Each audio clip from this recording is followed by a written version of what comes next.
د الله تعالی ډېر لوی شکر دی چې د دې باوجود چې فیصلو کې زموږ نمایندګي نشته د خلکو اعتماد چې دی هغه مشر باندې شته او په دغه حوالې سره تاسو وګورئ چې رسته ده لګیا دي چې موږ لیکونه کېږي او دا د دې طرف اشاره ده چې د خلکو تمې چې دي د مشر نه دي د قومي وطن پارټۍ نه دي او انشاءالله ستاسو په چینل پورې ساتئ ټولو خلکو ته موږ دا یقیناني ورکړو غواړو چې د دوی د اعتماد ته موږ ټیس نه رسوو او د دوی د خدمت لپاره د دوی د حقوقو لپاره په آواز اوچتو او انشاءالله همیشه به د دوی خدمت لپاره حاضر یو. او کو ګورو جی څنګه چې منیر د سیلاب کار شوي دي دغه شان چې په دې وسره سوال د سیلاب کار شوي دي ثوابې د سیلاب کار شوي تاسو خپلې هم خلې ځلې وکړې دغه ستړې مو کړې صوبۍ ستړې سره مخامخ کارئ ته ورجې دې وخت کې زه په دې دغه کې چې دا حالات داسې دي دا ماحول داسې دی چې دې کې زه تنقیدي دغه نه کول غواړم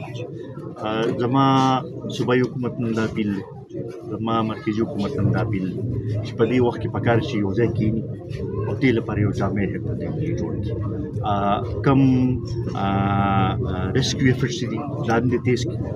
او بیا د هغې نه پس د خلکو د واپس د آبادکارۍ هغې لپاره مې یو جامع حکمت عملي جوړ شي او زر ته زره څومره زر کېدی شي چې دا خلک واپس خپل کورونو ته شي خپل ځای ته شي چې دوباره خپل ژوند شروع کړی شي هغه کوم عذاب چې هغه په هغوی تېر شو کومو خاندانونو پکې نقصان شوي دی د چا خپل خپلوان وفات شوي دي هغوی سره چې څومره تعزیت وکړو کم دی او دې کې زخمیان هم شته مختلف دغه دي موږ به دا غواړو چې د هغوی دې وخت سره مدد کېدل پکار دي او ما دا ولیدل دا دوه درې ځایونو ته چې زه لاړم نو خلک مختلف علاقو را روان دي او د انساني همدردۍ یو داسې جذبه سړی وویني چې په هغې باندې د سړي زړه خوشحاله شي هغه آفت په خپل ځای خو د بعضې څیزونو بیا هغه پوزیټیو دغه هم وي دا یو ډېر ښه دغه دی پوزیټیو دغه ښکاري چې د خلکو کې جذبه ډېره زیاته ده. ډېره مننه سر تاسو په څلوي په عملي شکل کې د خلکو خدمت وکړو هم د عوامو دي او د عامې حوالې سره سره تاسو مخامخ ولیدو هغوی سره